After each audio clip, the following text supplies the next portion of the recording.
Hello, everyone. My name is always Asmal.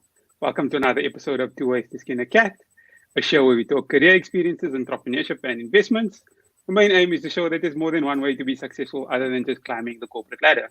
We are live on LinkedIn and YouTube, and the show will be available on podcast by tomorrow. So don't forget to like, subscribe, and click on that notification bell to get automatically notified when the next episode comes out. If you are joining us live, please drop a one in the comments so that we know we're not talking to ourselves. And drop a two in the comments if you're watching the recording. My guest for this week is Judith Terblanche, Chartered Accountant, Doctor of Philosophy in Education, and Associate Professor at the University of the Western Cape. Judith, thanks so much for joining me today. Always, I really looked forward to this conversation. You know, if you're a lecturer, you like talking. So, any opportunity to have a chat, and just learn from each other, that's just fantastic opportunity. So thank you. Awesome. Let's just jump straight into questions. Tell us your story. Where do you come from? And even outside of work, who is Judith Terblanche? Yes, it sounds like it has to be a very short and quick answer. But then if you actually start thinking about it, there's so many stops in your life. And, recently my new quote that I almost sort of use is, there's a lady, Melanie Walker, that uses it like education is becoming. And since I encountered that, I always think of everything that is still in a process. So if you ask me that question, I have to sort of think about big stops in my life. So I think the first monumental moment in my life is I grew up in Mpumalanga in Nelspruit. And there was a lot of farming and people from the Kruger National Park. And I was in the rest. My parents didn't stay in the same town as me. And in those days, you still had to close over weekends. So every weekend I was in someone else's home. Living sort of in other people's homes, that sort of influenced my character and who I am. And, I can quite easily fit in. But I distinguish very much where I belong and where I fit in. And I think that was a skill that helped me through life. So that was a key moment. I loved school. I was really one of those people. I must admit, I loved school. Even when I was sick, I went to school, then sent me back. And I was like, no, I don't want to miss out. So I really had fear of missing out on school. Loved it. Every bit, the sport, loved it. I studied at Stellenbosch then. My parents studied here, so I came and studied here. And worked at PwC in Nepal. So then I stayed a bit more countryside for a while. I studied only 3 years accounting, and then I actually studied a teaching diploma. So I quite early recognized the possibility that my life will go in more than one direction. So I only started with my postgrad studies while I've done my articles. And it was a pre-made decision very early on. And obviously, it's not always fun to study through UNISA while you do your articles. But it's a choice I made, and it worked out for me. It was my 4 years of study at varsity was good for me, even though I took sort of a 1 year break of accounting studies. And then from that, I always wanted, that will tell you a bit about me, I really, outside of work or education or reading, I love reading, but I love sport and animals very much. Anybody that knows me knows those two things are very important to me. So then I wanted to be a professional golfer. So for a while, I didn't work like, how normal people will see work. Luckily, we're in 2022, so people don't necessarily see work exactly the same. That didn't work out. I still love sport, but I had a injury. So, I love sport, but you also learn a lot of life lessons through it. So I had to deal with that disappointment. So then I packed my bags for the UK, and I've been there probably, I think, 4 or so years. I really loved it. There's a lot of people that moan about the weather and I don't know what. I absolutely love it. My parents always said I have a problem because every time I move on to something else, I say, this is the best ever. But I absolutely did. I think I just love it where I am. And if I recognize that there isn't growth for me anymore, then I move on. And that's why the next place is, again, the best for me. So in the UK, I've done a bit of auditing first, It was very great experience. And it's quite funny because I am an auditing lecturer. See, you asked me one question, then I'm going to tell you 10 stories. That's the problem with me. You can just imagine how it goes in class. I have official advert breaks, which I call an advert break, and then I just, nothing to do with the topic. Anyway, so I'm an auditing lecturer, but it was my weakest subject at varsity, and I didn't enjoy 1 minute of articles. Let me just be clear about that. I just didn't grasp the subject at all, and I could. It just now I'm absolutely passionate about the subject, love it to bits. But it's because there was an encounter, there was a moment, and that moment actually didn't happen in the UK whilst I was auditing. I've done a very interesting auditing project in the UK. Legislative driven, but it was something new. Again, I like new challenge. So it was new. I liked it, but I wasn't yet persuaded. And then I actually moved into accounting. And it was quite funny is as I moved up through the accounting and I arrived sort of at the financial reporting manager level, when I actually was on the other side of the audit the first time, I started to appreciate the auditing side of it.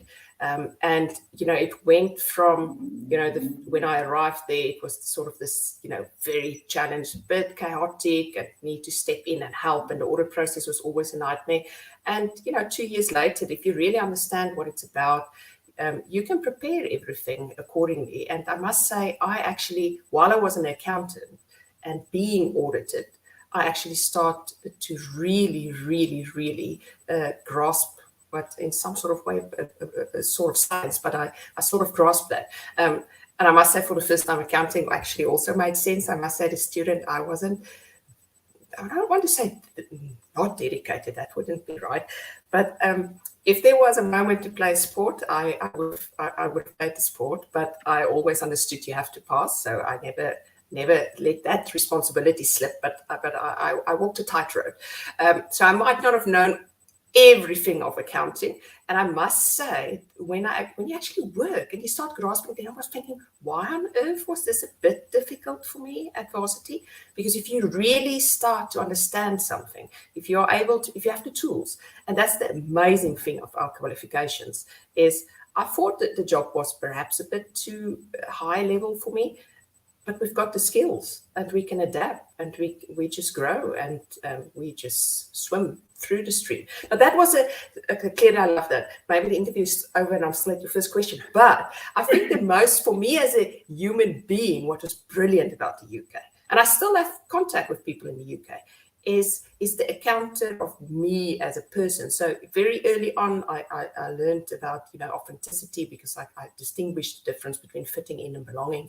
But in the UK, I was challenged with the diversity issue, like significantly. So I worked at a charity with people with learning disabilities. And the first day I arrived for my interview, I had to step into the elevator.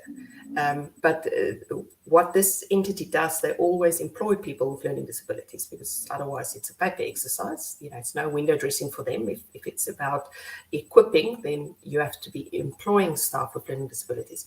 And I remember I walked into the elevator and I realized, I don't know what I'm going to say in this 2 minutes or how long I live. So I stepped out of the elevator. Very terrible, I acknowledge, but I just didn't know. I just didn't know. And 3 years later, I wasn't even sure who was people with learning disabilities and who weren't. So my personal, through that deliberative encounter to stand within, think something that was unfamiliar to me, but to really just embrace it, what happens in oneself was just, for me, a fascinating growth period. So then I came to Stellenbosch University, lecturer for the first time in my life. Loved it, immediately jumped ship from auditing and financial management, from financial managing, accounting, and become a lecturer. Really enjoyed it. I believe in studying. I believe in, so every year I studied something while I was at Stellenbosch. It's because it's very important to me. So that was where I sort of learned the ins and outs of education. And I was really, privileged to work there for 6 years. And then the absolute beauty happened again, because I moved to UWC. it's inspiring students. I can't tell you. I've learned so much from that students. If I leave someday with the students, every single student really, in a way, influences one significantly. But I must say, in this period, which was, besides the student body that I really like to encounter with, then I pursued later on, because I always need to do something a bit new and stretch myself and grow. So the past 5 years, I've been involved now in really education matters, so philosophy of education. And philosophy is completely different to what accountants are used to. I remember encountering my study leader. It was bizarre in a sense, because I was emailing him lists with bullets and questions he needs to answer. And then I just get a one-liner back with a question. And I was like, phew, are we going to struggle? And it's so funny, because now I'm like, I completely get what he's after, because I don't. And the funny thing is I sort of have always both sides now in me. It's not that you forget, the rigid accounting, but it's now always with a bit of, well, what's behind this? Have we contemplated about everything? Have we really thought about this? So I must say that's the key things. Love sport, animals, especially dogs. Cola has to feature. Cola is here. Okay. So it sounds like you've answered some of my questions already. But now I've answered all your questions. Totally resonate with you in terms of auditing. For me, the auditing light bulb only went on when I started working. Didn't understand it in varsity either. And I definitely understand why you were playing golf, because at Stellenbosch, I was on my bike most of the time as opposed to in the classroom. So definitely understand that. But I want to shift gears a little bit. I noticed that I saw a post on LinkedIn of yours about decolonizing the chartered accountant education in South Africa. Normally, you hear it in general, like decolonizing education, but your post was very specific. So can you give us maybe some more detail about what you mean? Maybe a practical example of why you went, okay, we need to decolonize this specific sector or this specific part of education. No, certainly. Yeah, this is lies closely at anything with citizenship, education, decoloniality, very, very close to my heart. I think what is important for me with regards to that is the fact that the word are used, but it becomes sort of a word that we don't really know what it means. So people use the words and people have a reaction against the word. I have people after that post that told me is, well, we will have to go and drink coffee because I don't have a positive connotation to this word. So why would you say that? And I think what's important for me is to understand, let's take it, it's a big word, but let's break it down. And to give you a simple example, for instance, for me is like initially, when we started talking after Fees Must Fall about decoloniality, a lot of the discussion was like, well, we certainly don't have anything to decolonize because for every debit there's a credit, and there's a statement of financial position and income. It's very rigid. There's nothing really that can be impacted by decoloniality. But then very simplistic is to sort of look at it and say, okay, but where in our teaching pedagogy have we invited the student to have a voice in the room and to explain to us certain practices from a different ideology or a different philosophy, where they shared the impact of, let's say, staying close to a mine and the consequences of possibly that pollution to the area. What was the impact of layoff of family members to the greater in the community? How many family members were impacted with things like that? And I think what for me decoloniality is start breaking it down to understanding of it is having another voice. It is being open to learning from other people, other perceptions, other ideologies, other philosophies, and not just dictating perhaps our one-dimensional capitalistic view of how we were trained, of one perception is about profit making. So there's a lot of talk about values. You cannot deny it in the accounting world. Everyone talks about values. But the question is, have we really changed? Do we understand that the technical can have a lot of value if it actually derives from values, rather than saying, well, let's get very much focused on the technical, and then we're going to add a layer, and then we're going to add value. What if the technical actually gets meaning because we're moving from a place of value? And decoloniality provides us with that opportunity. Why aren't we using other teaching material? Why do we not use something of the arts of philosophy? David Attenborough had a brilliant,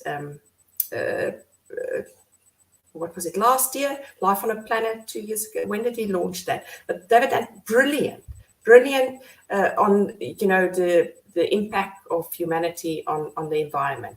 If you want to have a class, you know, talking about environmental law and legislation, why don't you start the conversation with a real video and then inviting people to share their real experiences? Because if we want to change, you know, a lot of structural inequality, then certainly we have to start thinking of what we should do a bit differently. And in a way, how will we start seeing differently? It's only through encounters, whether it's encountering people, material, listening to stories. And you know, throughout my life, that was the key moments in my life, how I changed. And I think it's time for accounting education to say that when we want to decolonize that, we're not saying we're going to change for every debit there's a credit, but we can change the whole conversation if we throw the pedagogy around by inviting other material into the room, other stories into the room, and make the technical in real context and not just, here's the technical, oh, I now have to put an ethical spin on it, so let's think about what the ethical spin would be. But the decolonization lies in that, being open to learn and perhaps change, because something in our practices also need to change, because, you know, inequality is increasing, it's not decreasing. The planet is struggling, the planet isn't flourishing.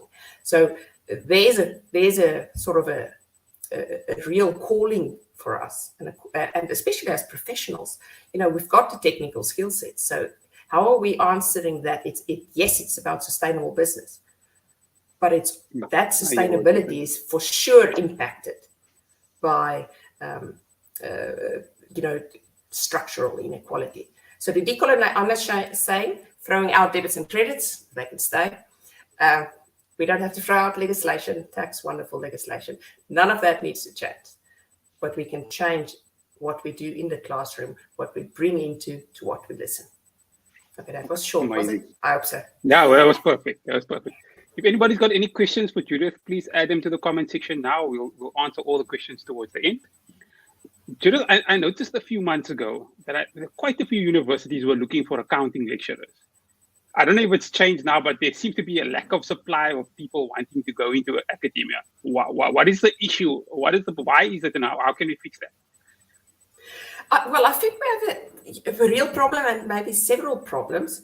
You know, the challenge is always how, with CA 2025, let's just face that, with a lot of those changes, we need more resources. You know, that's the one thing. So there's a lot of vacancies because of the fact that we will need resources to really make the changes that are required. So that's the one aspect. But the second aspect is, if you really want to do pedagogy in the right way, it will be much more time consuming, because it will not be teaching to a test. You know, that's the last thing we should do, which was what we've done for ages. But if you really want to teach, you know, transformative pedagogy, it's much more time consuming, which means you need a lot of resources. That's on the one side, there is a real need. We need more lecturers. But on the other side, you know, people do move quickly. And, you know, there's a remuneration obviously involved, you know, so people also, when they have a lot of experience, they tend to move to where perhaps they can get a better offer. So I think we've got two different sort of aspects pulling. And then, of course, there is a third layer. So for me, and the one is, there is a greater need, because we need to get this right. It's the first foundation towards becoming a chartered accountant. Secondly, you know, there's market pools that are significantly stronger, perhaps, than academia. But the third one for me is, a lot of times people stay in contract posts and not necessarily permanent appointments. So a lot of time, there are requirements, research requirements. Traditionally, CA academic staff didn't really participate in research. I love research.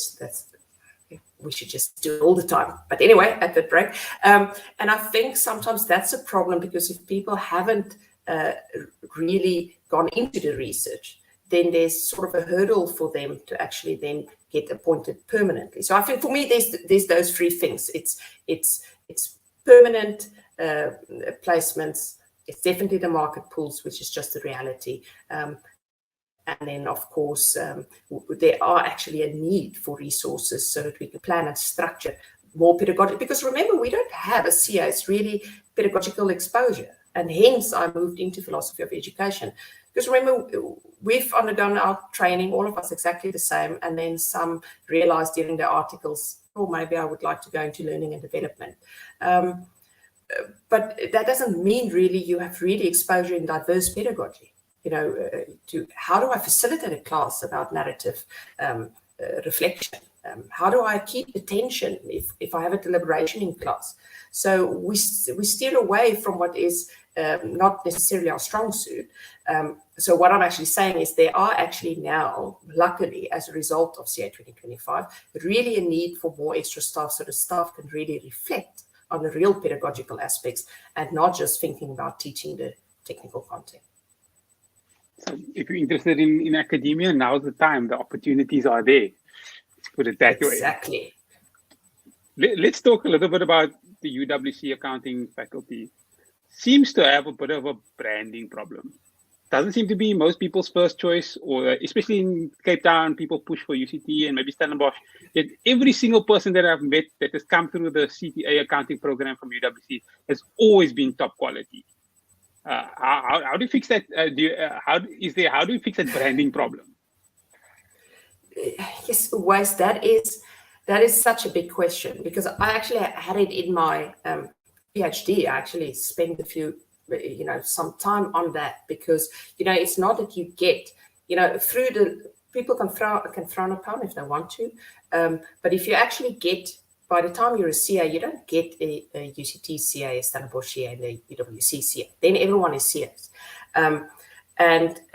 So I think it's problematic, but I think it is traditional legacy issues, which perhaps, we are the smallest, which plays a role, because how, sort of perception is built is a lot of times based on ITC exam results, which isn't, to my mind, really a fair sort of measurement. There's some merits in it, but not a lot. So, if you look at the UCT or a Stellenbosch, they've got very much resourced. They've got very great facilities, but then a lot of time, they score better in the ITC than UWC.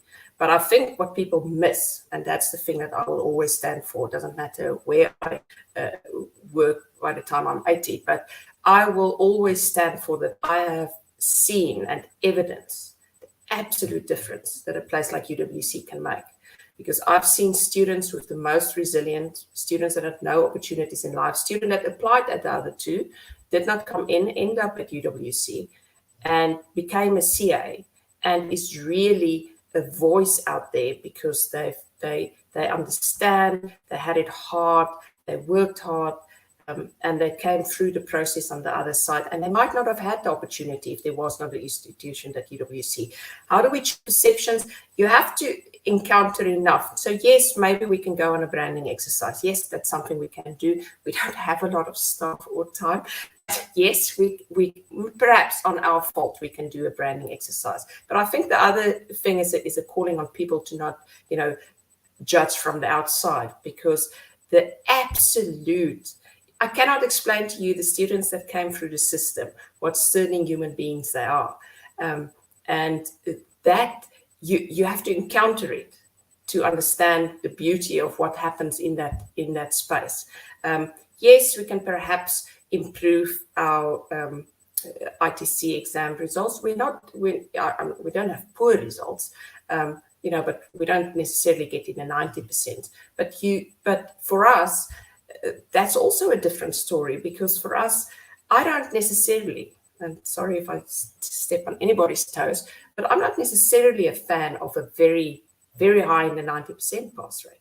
Because for me, that says, shouldn't I have given someone just another opportunity? I don't say you should, have a very low pass rate, so, people worry that if they pass the PGDA that they can't pass the ITC. But I think it's a very fine balance of allowing a borderline candidate the opportunity, because you never know. It is an exam on a day, on 2 days.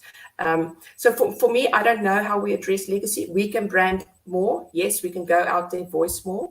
But we are less resourced. But I can tell you, if you start encountering, if people from the outside start dealing with UWC, they will see the absolute beauty and the diamonds that the students we have and what happens in that 3 or 4 or 5 years. It's amazing. Oh, thanks. That puts it in a bit of perspective. So I noticed, you've spent 14 years as a lecturer.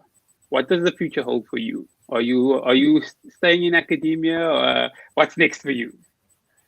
It's like that is a tough question. As you hear, I move from time to time. I definitely have an interest in learning and development, and about growth and about transformation, all of that. So it's associated with education. But if you ask me, will I be a lecturer for another 30 years? Most likely not, because I would definitely want a new growth area, you never know, maybe in academia, a space opens, that I know will stretch me, or that would be, new and challenging. And, with digital acumen, there's a lot of that. If we can focus a bit more on social justice and democratic citizenship and value driven, that's something that would interest me. So at this moment, I cannot see myself for a lecturer for another 30 years. I will want something new, some growth experience, some change. But it's possible that change happen in the academic space. So I'm not necessarily saying it's not going to happen in the academic space, but I need something challenging, something new, some growth area. That's always, I need to get to this is now the best ever next. It's called, for me, it just sounds like it's called being a millennial. I think it's just one of those things. But moving on to my last question, and it's one that I ask all my guests. What is one piece of advice you would give your younger self? Okay, that for me is actually quite easy, because of the process that I've walked through. I always say that, as different than I am as a traditional accountant or auditor, I have that bit of true accountant auditor in me. So I was always very much, it's either left or right.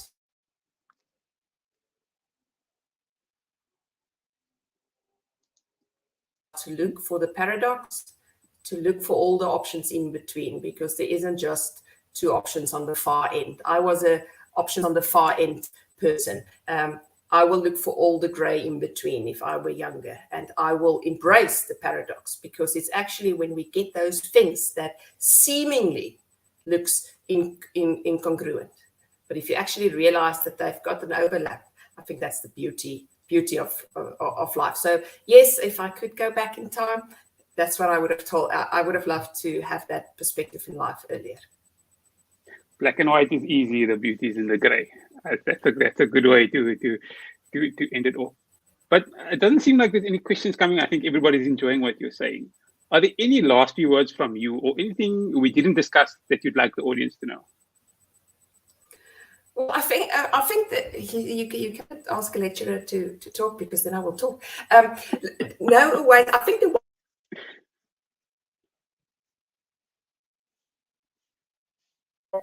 people need to. I want people, everybody, to never think that I don't want to use it's a bit sad, but they have arrived. But that's not really the words what I mean. What I mean is they must always know that if they look back a year later, that they are someone different. And people should look for that growth. They should read books. They should watch movies. They should have conversations with people that's completely different than them, so that they can just always change and transform, and just they should be happy and content with who they are. But part of that should be go out, challenge yourself, read something that you would never have read. So I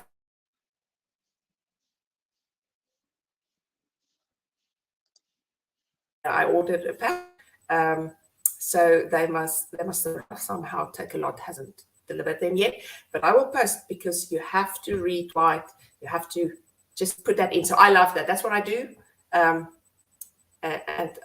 it would be great if I would like other people to embrace it, because it was good. It is good for me. It's good practice. There's one question that slipped in towards the end. So do you mind if we run through that one quickly? No, you can ask. We've got a question from my old lecturer, Rian Radman, who asks, where do you see the profession in 10 years' time? Oh, Rian, he's my colleague. I learned how to be an auditing lecturer from this man. Not that we necessarily agree on a lot of things. I think the most, Rian, that's very complex, because the question is now whether I answer that from academic perspective or just as a whole. But in a sense, I hope, and I think I'm more going to say what I hope, is I hope that we, through now embracing change, that means change to focus more on values rather than just the technical, to focus on the changes in, let's say, societal changes, because, there's a whole question, we are probably, and I know Rian thinks this, that, we're probably past a capitalistic system, so we're moving into new systems.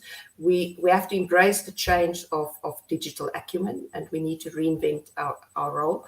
And I think for me, where I see the profession is really as change agents. We need to be the innovators that never resist change, but actually run the change, because we've got the technical competencies.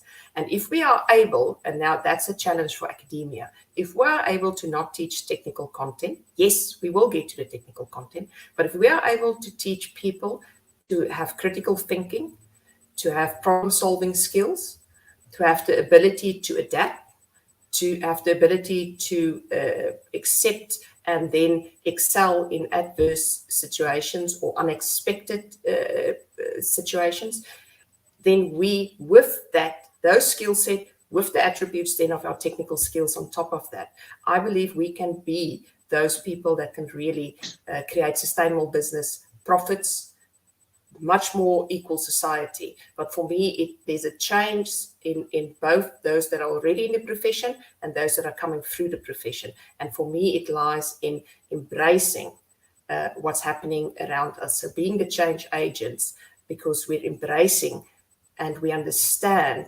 that as we as individuals need to change, we as a profession also need to change. And we must, and remember, nothing maybe to do with Rian's question, but remember, we always, in a sense, if you think about research in academia, business drive the process, where in other areas, research drive what happens at varsity.